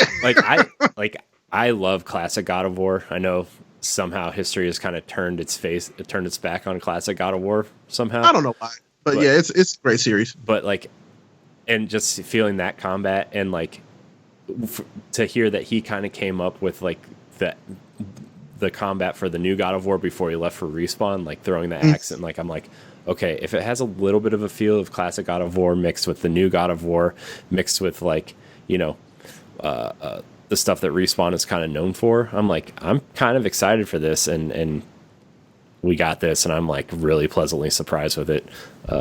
Is it a perfect 10? No, not by any stretch of the imagination, but it's a really good 8. Yeah. It's like an 8.1. Yeah, you know? Really. Like, honestly. So this is a good game. Yeah, so that's kind of all I've been playing. I've been really sinking a ton of time into Star Wars. I'm probably almost 25 to 30 hours in, because like you're definitely almost done. Every time I find an area that has green doors, I'm like, I'm headed to that green door and I'm going to go unlock it. So it's the map system in the game too doesn't get enough credit either, and it really so you know why? Because it's very Metroid Prime-esque and it's fantastic. Yeah, but like it's also like, okay, yellow is a place where you haven't explored. Green means you can go there because you have the right powers, and red means you can't go there because you don't have the right powers. Don't waste your time. Yeah, it's amazing. So that's all. It's a great game if you're into Star Wars at all, and even if you're not, I would still recommend it for people who like. Because you don't have to know a lot about Star Wars to enjoy this game. Yeah. Do you know what a lightsaber is? Do you know what the Force is? There you go. It does a really good job of telling a story. That's it. Yeah. So yeah, and the acting the acting I feel like is very well done. So some of the comments. It's just weird though, like the main character, like every time I see him, all I can think of is Joker from Gotham, because he plays Joker on Gotham. See, I didn't watch that, and I didn't watch him in Shameless. So everybody's like, he looks like this guy. And I'm like, I don't know. He looks like this Jedi to me. Yeah. Like, even my wife said it. She's like, is that the kid from Shameless? I'm like, yeah. She's like, oh, okay. He does an amazing Joker. Though, like he's probably one of my favorite Joker character, people that plays Joker. So I think he does a really good job. I don't think he gets enough credit for his Joker, just because I don't think a lot of people enjoyed Gotham. I don't think. So what I think is enough people didn't stick with Gotham. Yeah, that's fair. Yeah, I like Gotham, but also, you know, I'm not 1,000% invested in that universe. So. I didn't have enough time. It was like I had a bunch of stuff I was doing, a bunch of shows I was watching. I'm like, does Gotham make the cut? Unfortunately, not. But yeah, Star Wars Jedi Fallen Order, fun game. I recommend it. So, which is all that matters, really. Wow. Also gets Ray's stamp of approval, but that means nothing. So here you go. True. All right. So since we kind of ran long. Do we want to answer one or two of these questions, or do we want to do the news? Why don't we do the question? Yeah, I kind of. I'm like, I'm not gonna lie. Looking at the news, you know, we've got the Bungie roadmap. Great, awesome. You know, that trailer cool. was good. I did play a little bit of Destiny also. I have. So, fun fact: I've also deleted Destiny off of my Xbox. I think I'm done with Destiny for a while, if not forever. So that's just me now. Let's see, 25 years of PlayStation. Yay! I love PlayStation. PlayStation's great. I no longer have a PS4, but I have a PlayStation 1 Classic. So there you go. There's that. Then Amazon UK is sending people condoms instead of Switches, so that's weird. Yep. Yeah, that's strange. Of course, Ed wanted to talk about Daemon X Machina because Ed's the only person who liked that game. It's getting Witcher 3 DLC. Yay! Witcher 3 in Daemon X Machina. That's really weird. Okay, both Witcher, Ciri, and Geralt getting in giant robots fighting people. Strange. Dude, okay, I'm glad Ed loves that game. Same. Everything I played at Daemon X Machina, I hated every single thing. I was like, Ed, I love you to death. But Daemon X Machina to me is not a good video game. No, I'm sorry. Especially because like I played that demo right after we were playing Anthem, which say what you will about Anthem, but the flying mechanics in Anthem, great. Yeah. Like the flying in Anthem feels fantastic, and flying in Daemon X Machina does not feel fantastic. It does not. Sorry, Ed. But yeah, woohoo, Witcher 3 stuff and Daemon X Machina. Great. Yeah. All right, so let's. But then State of Play is coming up. That'll be State of Play and the Game Awards are coming up, but we're going to talk about those at length after they happen. Yeah. So we'll talk about them next week or the week after. So yeah. All right, we're gonna get into the questions then. Remember, you can email the show at bossrushgamespro@gmail.com or contact@codenamenx.com. That email address is still open for now. So you can email us there or look for our social threads on Facebook and Twitter. Deshaun Malone, our tried and true hero of Twitterverse. He asks, what is your biggest hope for Project Scarlet and PlayStation 5? What are you looking for when you upgrade? I mean, I'm just a new console that we can all be excited about and that works and that doesn't have to like be the greatest, like have to do everything at once. I just wanted to play my games from, what Xbox is doing with backwards compatibility and everything.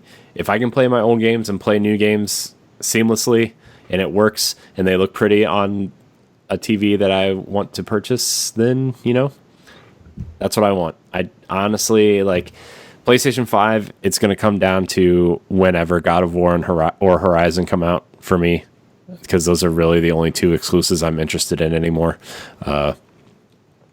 For Project Scarlet, like Xbox is the platform that I'm going to be playing on mostly. So, of course, Scarlet's going to be on my radar with Halo and everything, but I really don't have much to add to that. It's just like I'm invested in Game Pass. I'm invested in the Xbox ecosystem. So Scarlet is the next Xbox. So that's kind of what I'm looking for in it, to be honest. Console streaming, and all they're going to have that. And, what I really want out of these new consoles is I want better hardware. I want these machines to run well. Yeah. I want a machine I know I'm going to buy and I'm not going to be worried about it dying 4 years into ownership. I want it to run well. I want SSDs in these machines. I know that sounds crazy. I want SSDs in these machines. Yeah. Oh my God. I think there is going to be. I think from all points they're pointing to SSDs, right? Please give us SSDs and at least give us a trim that has a terabyte out of the gate. Yeah. I don't want 500 gigabyte consoles no more. No. Give me a terabyte. It's got to be at least a terabyte. I would like to see a 2 terabyte model. I would buy it. Yeah. I would buy it like straight out of the gate. I would buy it. Like don't give me this 500. Nope. I'm not going to buy it. I won't do it. So yeah, I want better hardware. I want SSDs and I want cleaner UIs that work on both machines. I guess like you, Corey and Jesse, I'm very built into the Microsoft ecosystem now. I'm in it. Like I got Game Pass. I got Game Pass Ultimate. I've got the Elite controller. I've got the Xbox One X. I got it. I'm ready for it. Give me the X Cloud. Give me more reasons to keep an Xbox in my house. I already have good reasons. So like Xbox, you got to Phil. I'm talking to you right now because Phil, I know you listen to the show as well. Friend of the show, you got to give me some games, Phil. Halo is amazing, and I know it's going to be great. I need stuff other than the Halo. Give me that. I need that new Fable. I need new Fable, and I need stuff I ain't never seen before that is good because I know it can happen. I want to see what the initiative is working on, like real bad. I want to see what the initiative is working on. At this point, I know that PlayStation is going to do well. They're going to do great. We're going to get really good exclusives, and it's going to be awesome. They just have to make sure their console is great going this time around. The PlayStation 4 was not a very good console itself. Like it was awesome for game developers because it made it easy for them to make games, and that's why they had so many good games. Games ran well on the PlayStation, but the console itself, the hardware, not the best. Give us a really solid console, PlayStation. Pretty please. Yeah. I know you could do it. Mark Cerny's a genius. Let him do his work. Yeah, I mean, I would like the consoles to run at a steady frame rate too. Like like I know not 1080 60. Just perfect that, please. Yeah, and like I don't care if the games run at 4K. Like I really don't care. Like would it be nice? Sure, but I still have a 1080p TV, and until I get a new TV, like that's what I'm going to be playing in. If it can run at a solid frame rate, I don't want to have to like change performance things in my settings, right, to make the game run well. I just want I want a solid frame rate. I want the game to look as good as it can be at that steady frame rate. You know, I know Microsoft first party games prioritize frame rate over resolution, which, you know, you can see it a little bit in Halo, right? Like sometimes the resolution drops a little bit, but it stays at that steady frame rate. And like, I just want it to run well. You know, like we said for Jedi Fallen Order, like there's times in that game where that game dips lower than 15 frames a second on an Xbox One X. Like that's just, you know, and I know like they had to get that game out, and that's probably not the greatest example, but still it doesn't run great, you know, and I want that game to run solidly, and if Scarlet can do that for me, then yeah. Yeah, it's kind of running. Yeah, like because at this point at the end of the generation, it's kind of running into the same issues that Switch has been having with a lot of its first party games, where a lot of people are having really bad like frame rate drops, and it's kind of a bummer for Nintendo, because Nintendo has always been known to be like so hardcore about making sure that their games are like perfect. Yeah. And I just like, honestly, I haven't been feeling like they've been really doing that lately with the Nintendo games. It's weird though, because like I think the only game that they really were complaining about was Link's Awakening. Yeah, that, but there was there's been quite a few games that I mean, I know what you're saying, but I just know like Link's Awakening was like the main one people were, at least, you know, the last couple of months, that was that one the people were pointing to. So yeah, but with the like, I kind of almost answered this question unintentionally earlier, but like I definitely want these consoles to perform better, and you know, and all those things that we kind of, you know, expect from a new generation of console. But like I said earlier, I kind of want to see functionality. I want to see like you know, people being able to edit videos and things like that on it if they want to, you know, like I said, with Mixer and everything, and like I think it would be cool if people would be able to literally only need an Xbox if they really wanted to be able to, you know, make a good chunk of content. Yeah. Now, like it's, you know, it is. Are you going to be able to do everything that you would want to do to become, you know, big and successful as a streamer? No, but it would be cool if, like, while you're playing a game or you're doing something or you're recording, you know, a game or streaming, you want to kind of edit a couple of things here and there and then throw it into the cloud to be able to put the little last touches on it on your computer. I think that would be awesome, you know, if there was a little bit more functionality in those kind of things. Yeah, as far as like graphics and all that stuff go, yeah, I just want to see the, you know, definite 60 plus frames per second. I know they said that it would like possibly was it like 120 at 1080p. They talked about, so like that it would be possible to get 1080p at 120 frames per second or something like that. I don't know, but I don't remember, but I remember them saying. Like, them saying they could do some 60. Sort of higher frame rate, but also like the PlayStation 5K. Somebody in an interview said that they had 8K output, which, you know. Yeah. 4K hasn't even, like, I mean, 4K is just finally 4K. Starting to get. They can barely do 1440p. Yeah. So. Yeah. Man. All right.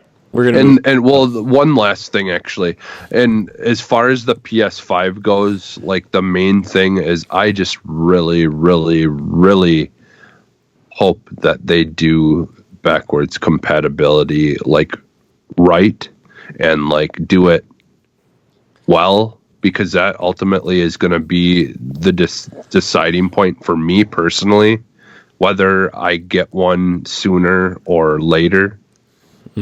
Because like for me, like I'm not really into, barely any of their the first party like games. So like for me, like now that there's a good chunk of games that I would like to play that are on PS4.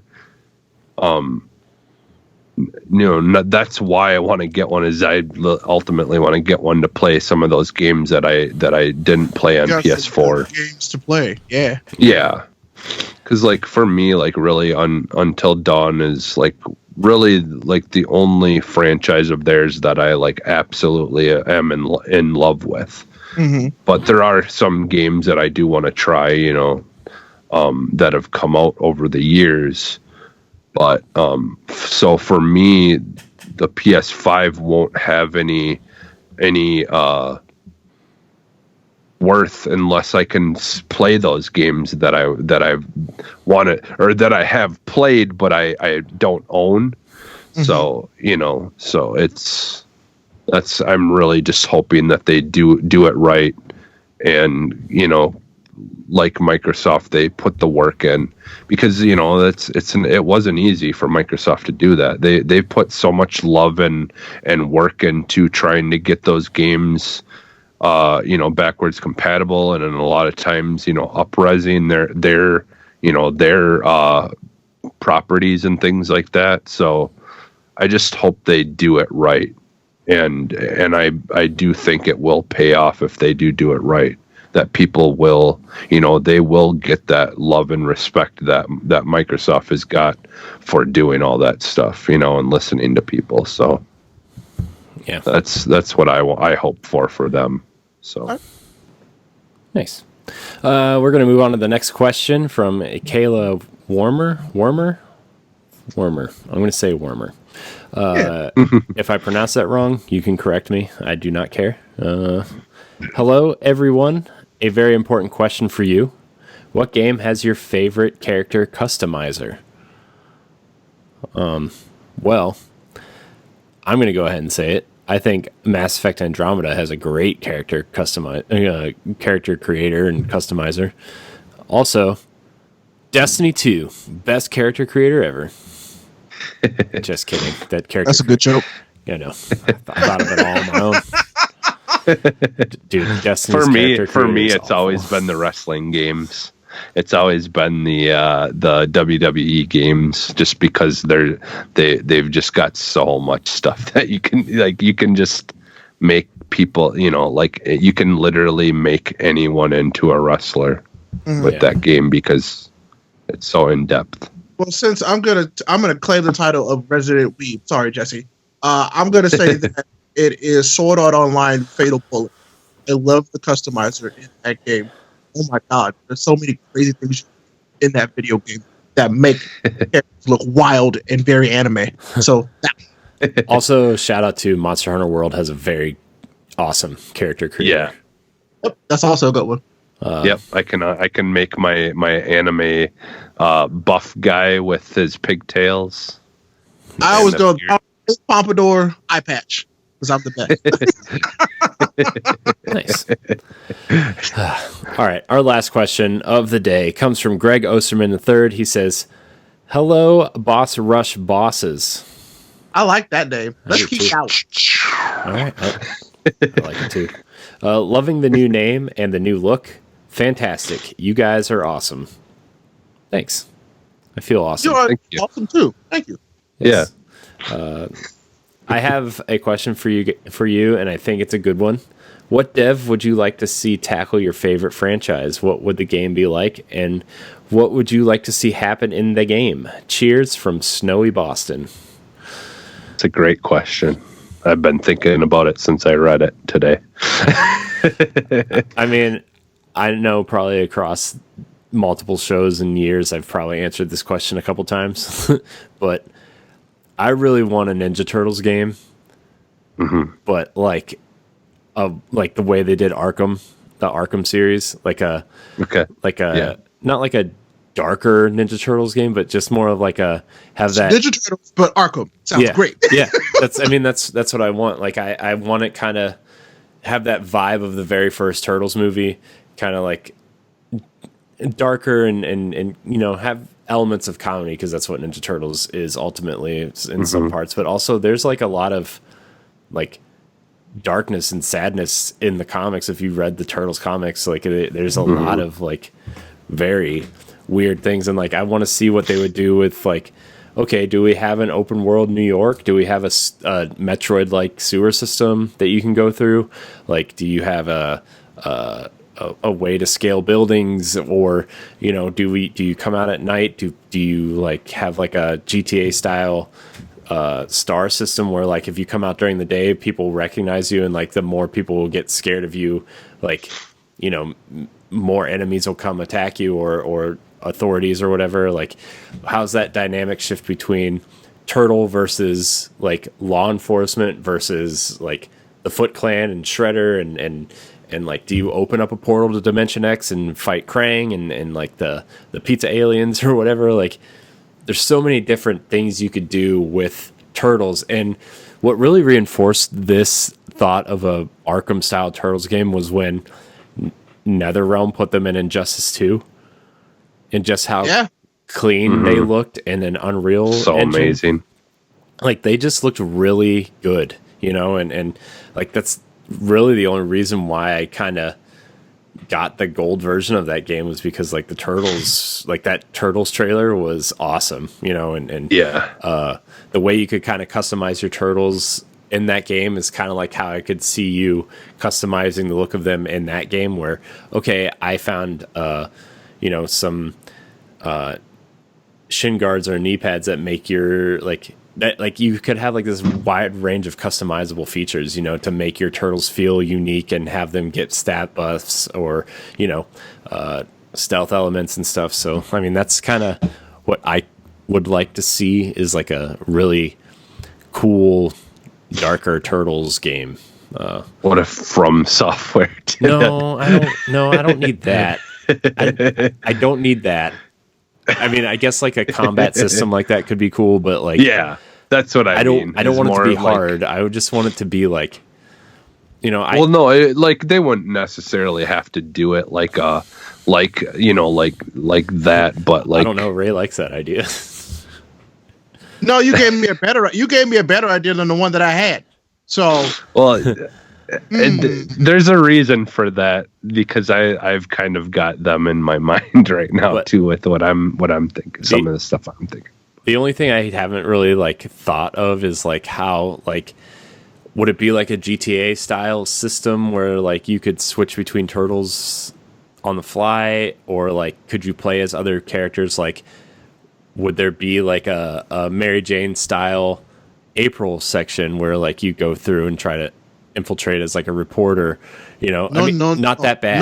No. Like, I mean, like from like, in Spider-Man, the way he played as MJ, right? Like, I don't know. Would you try to do something like that, or would you have like a really cool Casey Jones section where you're just like mashing guys with hockey sticks? Like, why would I want to play as Casey Jones or April when I could just be the Ninja Turtle? I don't know. That's a gameplay decision. You're gonna have to make the gameplay interesting. You could do that. You have 4 different personalities and gameplay styles potentially to do. What? Haven't you always wanted to play as Master Splinter? Not really. Come on, in Secret of the Ooze, when he uses the bow and arrow, you don't want to shoot stuff down with a bow and arrow? I'd rather play as the Shredder. do a weird flip flop where you're playing from the evil perspective, but then you have to go back and also do the Turtle, so stuff that the Turtles don't, and vice versa with the Shredder. Story stuff. It'd be fun. Like, what was the Transformers game? War for Cybertron or whatever? A little bit, kind of, sort of, yeah. Yeah, that's a cool idea too. I don't know. I'm not a game designer yet, so I don't really know. I like the fact that there's so many different, like the way that Batman pulled from like C and D tier villains and pulled them out, and we're like, let's do something with the and Calendar. made them amazing. Like Calendar Man and Mad Hatter and, you know, like all these weird Batman villains. Like, you could do that with, like, you know, I don't know, Rat King or you know what I mean? Like, you could do so many things with Baxter. Yeah, I mean, well, I think everybody knows who Baxter Stockman is, but yeah, no, well, yeah, I know what you mean, but there's a lot. Just they have a lot of cool looking characters. Yeah, or like you could do something cool with Karai, or you know what I mean. Like, there's so many different cool things you could do. Just don't do what the Next Mutation did, and just like add the. I mean, like, look, I'm all for inclusivity and everything, but the Next Mutation, when they added, you know, Venus, and it was just like a weird thing. Yeah. They did add a girl turtle in the comics though, and she's actually kind of cool though. To be fair. Yeah. So that's the thing. I think it's fine if it's done right, but Next Mutation, it just was really. I mean, that show was. I didn't. And what annoyed me is it's like a lighter shade of blue is her color. It's like, come on, there's already a blue. Yeah, like why can't you give her like purple or you know? I think purple. Yeah, purple or yellow. Well, Donatello's purple already. I mean, yeah, yellow. Yeah.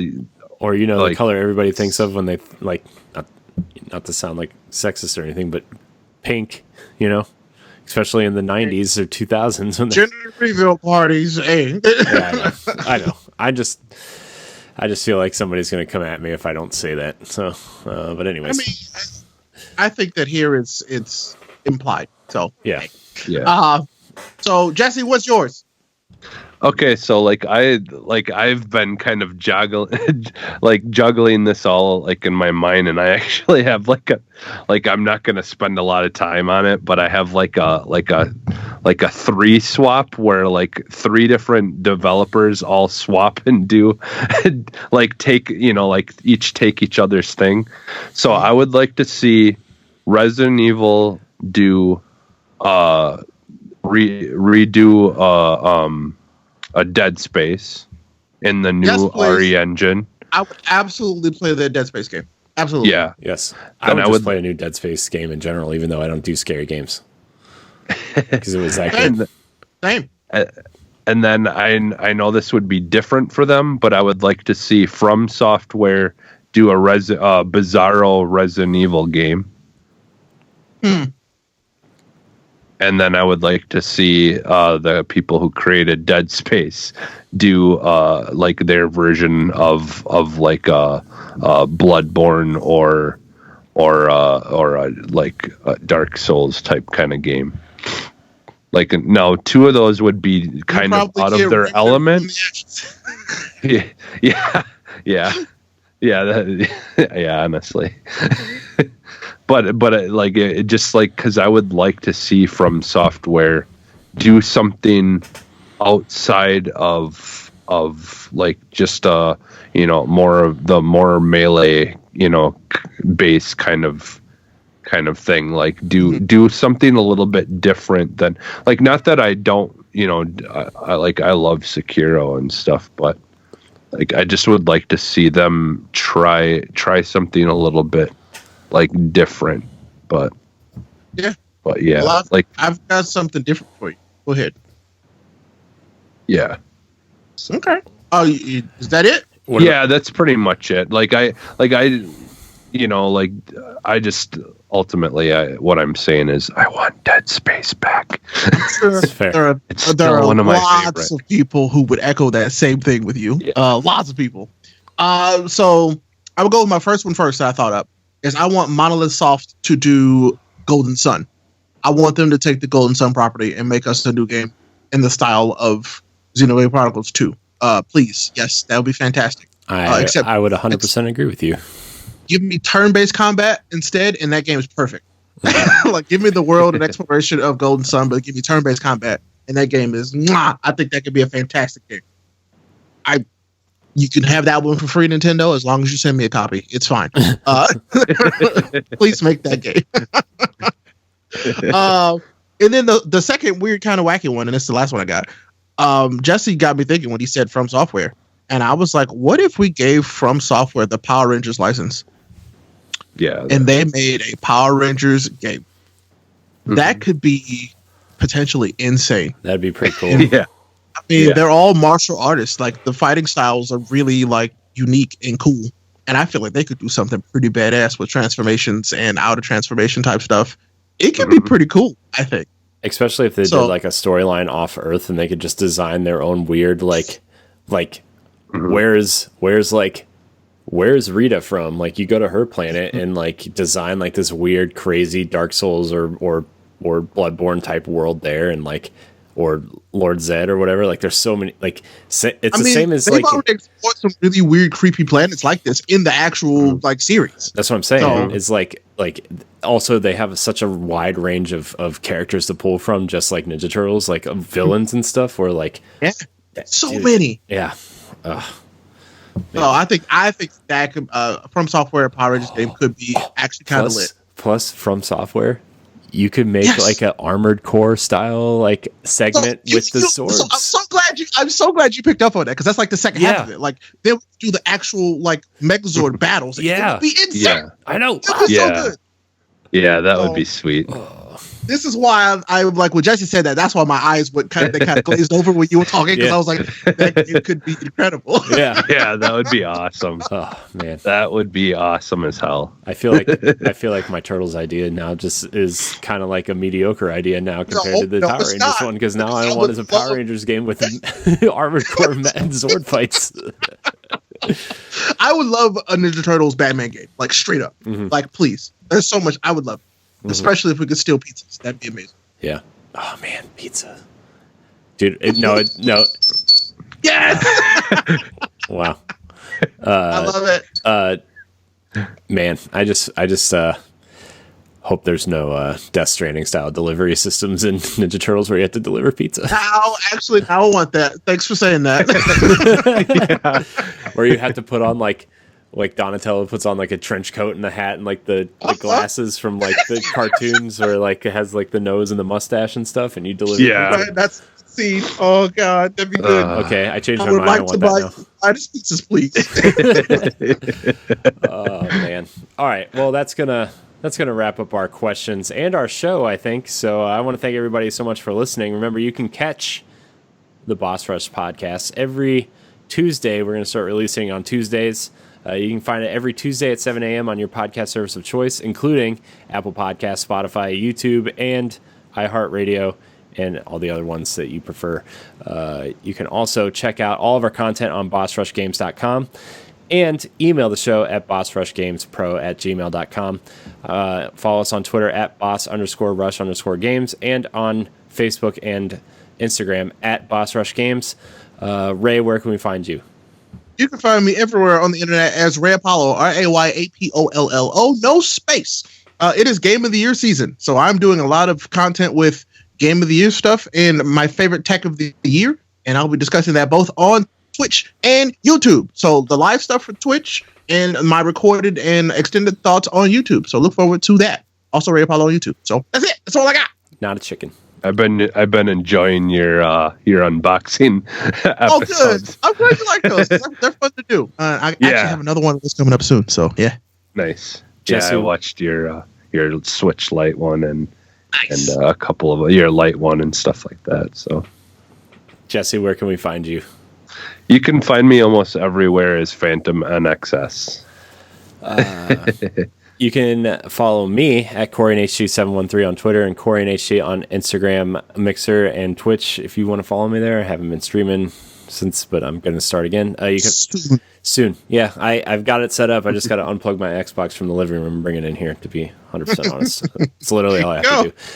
You can also find me on Nintendo Power Block, our Nintendo podcast. Some quick notes before we get out of here. Prep has begun on Standard Definition, our retro nostalgia based podcast. You can also look out for the Disney show that I am prepping that Ed made me do. So I'm just kidding. He didn't make me do it. I just kind of want to do it. Also, pre-production has started on Pod and Play, our Let's Play series, and you can also check out the retro game show that Ed and I have been recording during the week. We are currently playing through A Link to the Past, which I have never beaten, so we are doing that. But But anyways, you can find all that on youtube.com/bossrushgames or bossrushgames.com. I want to thank everybody so much for watching or listening. Remember to review, rate, subscribe, all that weird stuff. Bang that bell. I don't know. What did they say on the internet? Do not bang the bell. Just click it, please. Thank you very much. Slam that bell. Slam it. Consent though first. Thank you. Leave the bell alone. Oh boy. On that note, thank you so much for watching, and until next week, we love you. Goodbye. Bye.